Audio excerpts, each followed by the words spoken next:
नक्सलवाद भारत की वो समस्या जिससे निपटने के लिए भारतीय सुरक्षा बलों ने कई कुर्बानियां दे दी। नक्सलवाद देश के लिए नासूर बना हुआ है। ये समस्या इतनी बड़ी है कि पूर्वी भारत का एक बड़ा हिस्सा इसके कब्जे में है। भारतीय सेना पिछले एक दशक से लगातार नक्सलवाद के खिलाफ लड़ाई लड़ रही है। इस लड़ाई में नक्सलवाद देश के कुछ राज्यों तक सिमट कर रह गया है।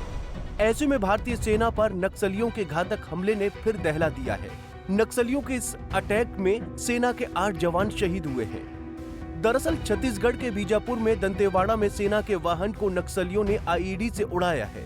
कुटरू मार्ग में हुए इस नक्सल हमले में 8 जवान शहीद हो गए हैं। हमले में एक ड्राइवर भी शहीद हो गया है। ये नए साल में नक्सलियों की सबसे बड़ा कायराना हमला है।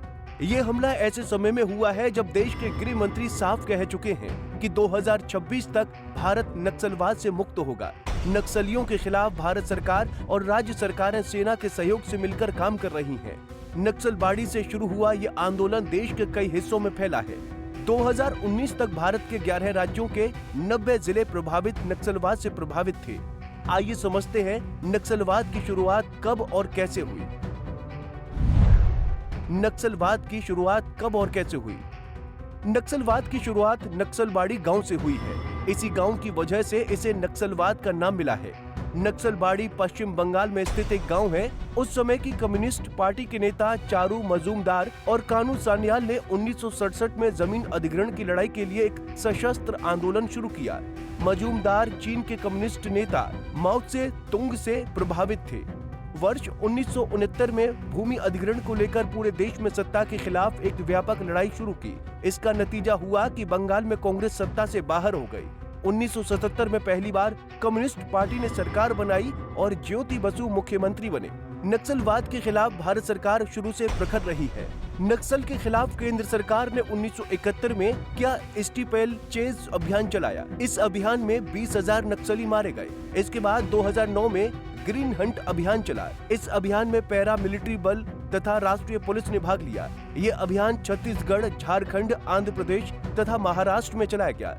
2014 में देश में सत्ता परिवर्तन होने के बाद केंद्र की एनडीए सरकार ने 2017 में नक्सलियों के खिलाफ प्रहार अभियान चलाया, जिसमें नक्सलियों के खिलाफ ऑल आउट मिशन चला। भारत में नक्सलियों ने कितनी घटनाओं को दिया अंजाम? भारत में नक्सलवाद की बड़ी घटनाएं। 2007 छत्तीसगढ़ के बस्तर में 300 से ज्यादा विद्रोहियों ने 55 पुलिसकर्मियों को मौत के घाट उतार दिया था। 2008 में उड़ीसा के नयागढ़ में नक्सलियों ने 14 पुलिसकर्मियों और एक नागरिक की हत्या कर दी। 2009 महाराष्ट्र के गढ़चिरौली में हुए एक बड़े नक्सली हमले में 15 सीआरपीएफ जवान शहीद हो गए थे। 2010 नक्सलियों ने कोलकाता मुंबई ट्रेन में 150 यात्रियों की हत्या कर दी। 2010 पश्चिम बंगाल के सिल्दा कैंप में घुसकर नक्सलियों ने हमला कर दिया, जिसमें अर्धसैनिक बलों के 24 जवान शहीद हो गए।